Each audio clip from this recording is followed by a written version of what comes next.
Nah, ini dia contoh surat kuasa ya.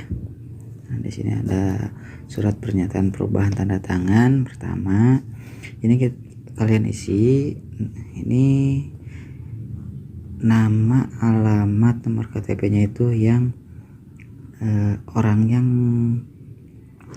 punya angsuran ya.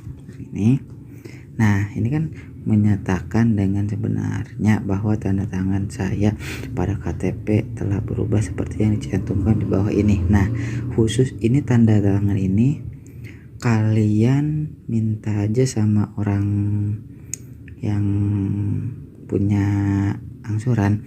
Ini tanda tangan yang gampang aja, yang misalkan nama, itu aja, kasih nama aja, nama dia. Jadi ntar kita gampang tuh ngikutinnya. Kalau enggak para purut, kalian pernah sekolah zaman dulu, kalau zaman dulu para purut pasti begitu dah. Kalau nggak begitu, pokoknya yang gampang yang bisa kalian ikutin. Nah, setelah itu di sini kan ada sehingga tanda tangan yang dianggap sah adalah sesuai dengan surat pernyataan ini kan. Demikian surat pernyataan ini dibuat dengan penuh tanggung jawab, dan segala sesuatu yang timbul akibat dari surat pernyataan ini menjadi tanggung jawab saya sebetulnya. Belelol hampurat karena saya di Sawangan kan ya. Nah, ada tulis ini Sawangan, tanggal kita bakalan ngambil BPKB ya. Nah, ini yang menyatakan, ini sama juga masih. Kalau yang ini tanda tangan asli si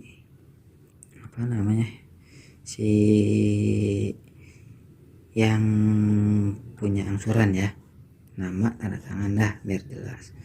Nah, kalau ini nggak usah deh, kalau nggak kalian aja yang bikin sendiri kalau yang khusus bagian tanda tangan yang ini. Kalau yang ini asli ya tanda tangan dia. Nah, setelah itu lanjut di surat kuasa pengambilan BPKB. Nah, ini maaf ya, saya tutupin pakai kertas label untuk menjaga keamanan data-data dari orang yang punya angsuran ya. Maaf ya. Nah, tapi kalian jangan ngikutin ya, ini karena sebagai contoh. Kalian jangan ngikutin begini. Seperti yang pertama saya bilang tadi, nggak boleh ada coretan ataupun tipek ataupun apapun, harus murni, nggak boleh ada kesalahan ya. Nah, di sini di atas yang kolom yang di atas ini, bagian atas itu ini kalian isi sesuai KTP orang yang punya angsuran. Nah, di sini kalian isi. Nah, di sini kan sudah jelas tuh ada dalam hal ini selaku debitur PT Andira Dinamika Multifinance Tbk, dan selanjutnya disebut sebagai pemberi hak kuasa. Nah, kalau yang ini, kalau buat ini data-data ini kita selaku yang ngambil, orang yang, kalau enggak orang lain, kalaupun saudara kalian yang ngambil. Nah, di sini diisi sesuai KTP kita ya, orang yang ngambil sesuai KTP orang yang ngambil, karena disebut di sini penerima kuasa.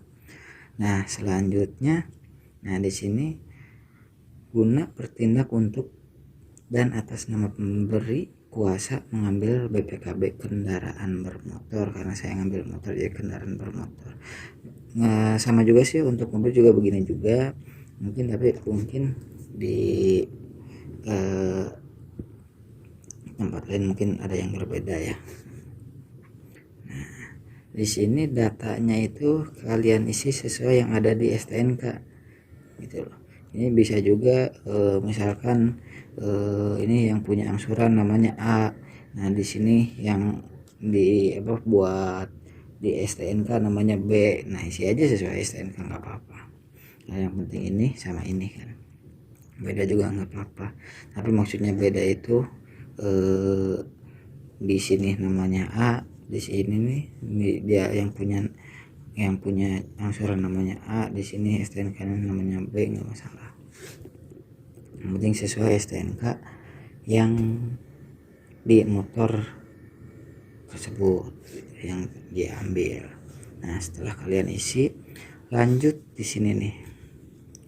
Selanjutnya pemberi kuasa dengan ini melepaskan PT Adira Dinamika Multi Tbk dari segala tuntutan hukum baik pidana maupun perdata untuk sekarang maupun yang akan datang dari pihak ketiga ataupun pihak lainnya, dan akan mengambil alih seluruh kewajiban tersebut di atas, khusus mengenai keberadaan dan pengambilan BPKB yang dinyatakan dalam surat kuasa pengambilan BPKB ini.